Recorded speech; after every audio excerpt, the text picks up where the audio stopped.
Okay. Good morning, everyone. Welcome to Sarah's Saturday sofa session. And today we are in the back of my lovely friend Helen Harris's VW camper van. And the reason we are here is Helen has very kindly brought me down to Gosports to have a view at another camper van that I've hired later on in the summer to go to Cornwall with Helen. And that's from Campers of Distinction, lovely Lorraine Crow. And my van is called Mr. Blue Sky and Helen's is called Hetty. So we're Mr. and Mrs. going on a road trip, which is great. So hopefully I'm going to say this to all of you that are here, that I've started off all nice and happy and lovely, because we're going to be talking about overcoming stress and anxiety. So, stress. It's a normal part of everyday life. It's okay for everyone to be stressed sometime, okay? Because we all are, because it's a natural response and it puts us in our fight and flight mode. But if it continues all the time, it then becomes far more dangerous for our health and well-being, and also it will turn into anxiety. So Helen's very kindly joined me today because she's going to go through a method of how to overcome. And we can do this anywhere. Yeah, anywhere, anytime. Anywhere, anytime. It's called the 5-4-3-2-1 method. And I will hand over to Helen shortly. But what I want to do first is I just want to go through 9 different things that happen to you if you are stressed. And I mean stressed to the point where it's going to harm your health. And I think that we all talk about stress and anxiety, and we all say that there's lots of stuff out there that we've got to do, and we've got to do this, and we've got to go and speak to that person. But actually, you don't. But you just have to be a little bit more self-aware about what's going on and how you actually feel deep down in your gut. And if you're not feeling right, then you need to do something about it. Because it's not just about the here and now. It has long-term effects. And I'm just going to list you and speak to you very briefly about the 9 which have the most adverse effects on you as a human being. So the first one being, it does make it very difficult for you to control your emotions. That's because it puts you in that fight or flight mode. You become a little bit irrational in your thinking. It can stress out and cause and promote disease. Now, I know a couple of people have got some very strange things going on with their bodies, and they are very, very adamant that it's not down to stress. But stress can actually be a trigger for a lot of different diseases out there. IBS is one, alopecia is another. That just gives you a couple. So some people are more prone to certain diseases and chronic stress. So you really do need to know about overcoming and methods to make it better for you. It's also linked to cancer and lung disease and fatal accidents because you're in that highly stressed mode. I had a very, very unusual tumour a few years ago, which actually placed me in the fight or flight mode all the time, and it was horrendous. So my stress levels were, I was just pinging off the walls all day long. However, that's all gone now and I'm all good. Okay, number 3. We are going to look at number 3 when I can find it. Sorry about all these notes, but that's the life. It can affect your love life. It says here, sex is a pleasurable and effective way of relieving stress. But actually, if you are too stressed out, you either go not interested, or you actually deprive yourself of having a pleasurable moment. So deal with your stress. Now, this was new to me when I did some research. It can actually ruin your teeth and gums. And Helen quite rightly said to me earlier that she remembers people in her lifetime that have actually lost their teeth through stress, which that's quite sad. A lot of people grind their teeth. That's a form of stress.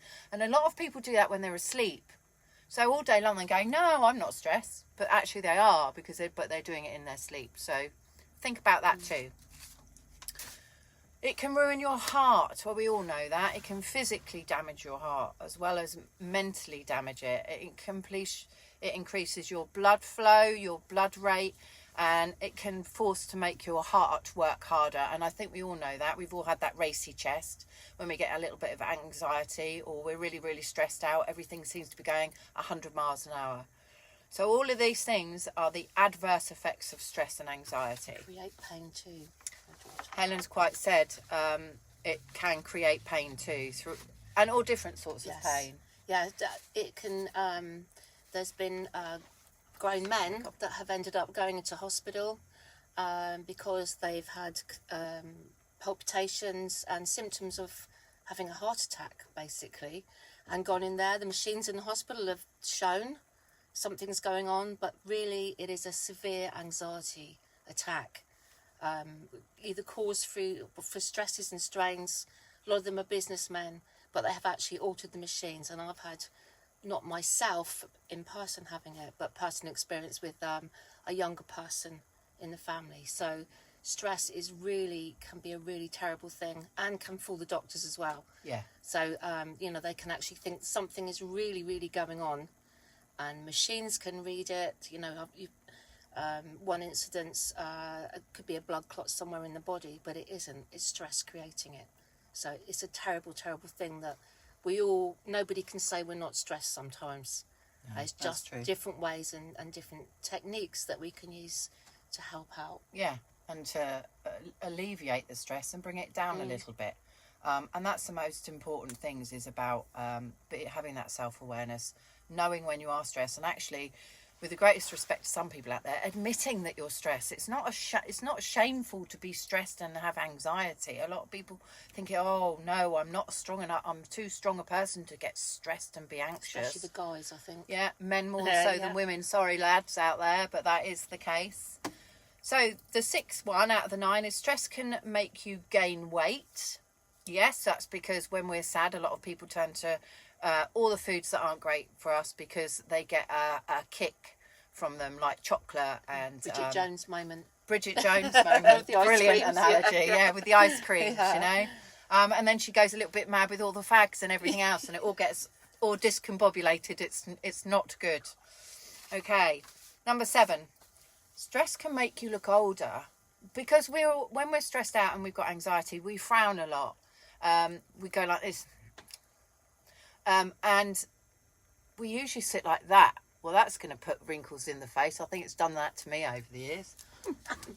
But there we go. That's life, I've learnt to control my stresses now. When I was younger, I didn't. I just thought it was just the way things are. Either, and using, if you're constantly, I've got a friend who's the same age as me. He's a farmer. But so if he's listening, you never know, he might be, or I could share it. He laughs and he's jolly most of the time. He does have his days when he's probably feeling a bit low, but the wrinkles and stuff from having a happy, smiley face. And if you've ever done laughter yoga, it might sound really weird. No, brilliant idea. But it is so funny, and laughter yoga is really good. And again, it's something that you can utilise with stressful moments too. And facial yoga, so move it into your facial yoga. You got smiling yoga. Yes. But we'll talk about that in a sec. So stress also weakens the immune system. I would totally understand that, and that's why a lot of people become very unwell. You always get a cold when you least expect it, and you always get a cold or a flu symptom or something like that when you are at the most busiest. And that's because your hormones are producing those fight or flight stress hormones. Okay. And the last one, before I'm going to hand you over to how to overcome all of these not so great symptoms, is stress can lead to long-term disability. That is the potential dangers created by even the mildest of stress can be underestimated. And I think that is absolutely crucial to the well-being of your life currently and in the future, and for all your friends and family too, and your children especially. Stress can lead to long-term disability serious enough to tender you unable to work. Well, we know the repercussions if you can't go to work. Now, on that note, that's my lovely 9. Do send your comments and your experiences through. It's really, really crucial. This isn't about me. This is about you guys listening in. I'm going to hand you over to Helen, and I get a feeling that I've got to participate. And she's going to talk and go through the 5, 4, 3, 2, 1 method. Over to you, Helen. Okay, just one other stressful ad, because I work with eyes, is that it can affect your vision if you're stressed. You can get visual stress, which can actually, in youngsters in school, and Adults too, your eyes can actually, it can cause the writing to move, it can cause blurring, and it's not always just about vision or having to go to get new glasses, which is very important, but it can affect your vision, especially if you're doing things at the end of the day and you're on computers a lot. So think about your eyes, and basically grounding techniques we're going to use. You just bring your attention really into the present moment. That's basically all it is. You know, one quick example was me sitting in a traffic jam, feeling stressed because I had to get somewhere. I was late. There'd been an accident, and I was just angry, being a bit road ragey. And a butterfly came on the motorway going down the A3 and landed on my wing mirror amongst all of this sort of chaos and traffic, and we were all in this queue for about 30 minutes. And just for that short moment, I looked at the butterfly and I was studying it, and it took my attention off of everything. So you can do those kind of things, thinking about everything, putting your attention to everything, and learn how some of the tools you can use can help you to self-regulate that stress and anxiety that you might get, to feel calmer and release that tension. So where is your attention at the moment? Okay, you're listening here, but then as soon as we're done, you know, you're off, or you're thinking about something else while we're talking here. What am I doing? Am I walking now? Am I breathing correctly? We forget to breathe. I clench my teeth when I'm driving if I'm going somewhere I'm not sure, where I know, again, that is stress. Same as people will grind their teeth sometimes. So it's being in the moment at the time and trying to utilize other tools and things around you that you can use. And what in the now and this moment, how do I continue, basically? So whatever you are doing, you've got to be in the moment, or try to be in the moment. Notice other thoughts and sensations that are actually around you, like I've just said. Other things you can view and see, sensations, things you can see, hear, smell, taste, okay? And remember to breathe. The activities that I do with children and young adults in my work, we forget to breathe when we're doing something. We can all forget to breathe, same as in Pilates or yoga. You're paying attention solely. Yeah, we do forget to breathe then. Exactly. But you're paying solely attention to something, even if you're doing something on a computer. I bet you're not breathing properly. So basically, be compassionate with yourself. Do not judge yourself either, because things are as they are, and things will just pass. And Heraclitus was a Greek philosopher, and he actually said everything flows and nothing is fixed, which if you have that and you're in that moment and you can think like that, it will help. Okay, so there's 5 things. These are the 5, 4, 3, 2, 1s, just quickly to go through. So if you want to join in with us, I'll get Sarah there. We do it quite quickly because I know our time is a little limited. So firstly, 5 things that you can see around you now. Cup, wall hanging, a seat, your sunglasses, a blanket. That's my 5. Okay, and when you're doing it, it's not just, ooh, I've got to get it. It's being mindful about the things, studying the things, you know. If you want to do it quickly, you can. Just quickly, you can be in an office and do this. 4 things that you can hear, but really listen. My husband picked 3 things, said he couldn't hear anything else. But I said, no, really listen, and then he could hear the fish tank. But he didn't notice that in the beginning. So you really need to notice the 4 things that you can hear.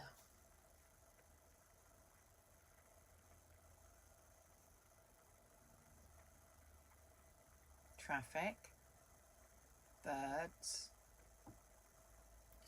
your tummy, both of ours. That must be the lemon drizzle cake that we've both devoured.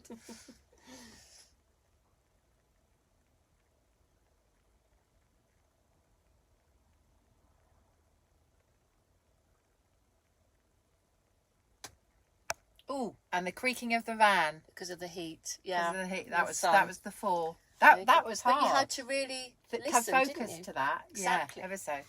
3 things you can touch or feel. Well, I feel warm. I can touch my head. I can touch my paper. Two things that you can smell or like the smell of. Ooh. So let's try and see if you can smell anything in your environment now. Well, I can smell lovely coffee, which is very nice. What do I like the smell of? A lemon drizzle cake. Yeah. I just had that. That's it. Yeah, there you go. And so you touch and feel and smell and taste. So it could be the coffee that you've tasted before as well, you know. So basically the last one, number one, is just to take in that breath.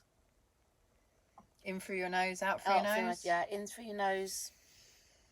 I like to go out through the mouth sometimes with this and I center find that's yourself. quite calming. Yeah. So you're centering, almost imagine yourself breathing from the soles of your feet gently up your body to the count of 4, breathing in. And then when you get to the top, releasing that breath to the count of 4, almost like a seashore sound, waves coming up the beach and dragging away down on the stones. And listen to your breath and pay attention to your breathing. Thank you very much. I don't know how you guys all feel, but I feel really focused. I'm far more aware of my surroundings because I hadn't even bothered to listen to what that was around me. And the breath was the incredible bit, because that's just really grounded just brings me, everything which down has to been the really, end. really good. Yes. So thank you. So guys, I hope you've enjoyed the Saturday Sofa session this week from, thank you very much, Yes. Helen. Lovely to see you all. VW Van Hetty. Like I said, look up Lorraine Campers of Distinction if you want to do any hiring this year. Please review all my other videos and podcasts on my website. My website's on the front of this label on my video. And I'm going to be seeing you again next Saturday. Leave all your comments and your lovely experiences. Any stories and any ideas for me to do a podcast with you. And if you are a small business in the Hampshire area and want to join me on the settee, then message me. So stay safe, have a good week, and remember guys, smile! Bye. And the world will smile with you. Bye! Bye.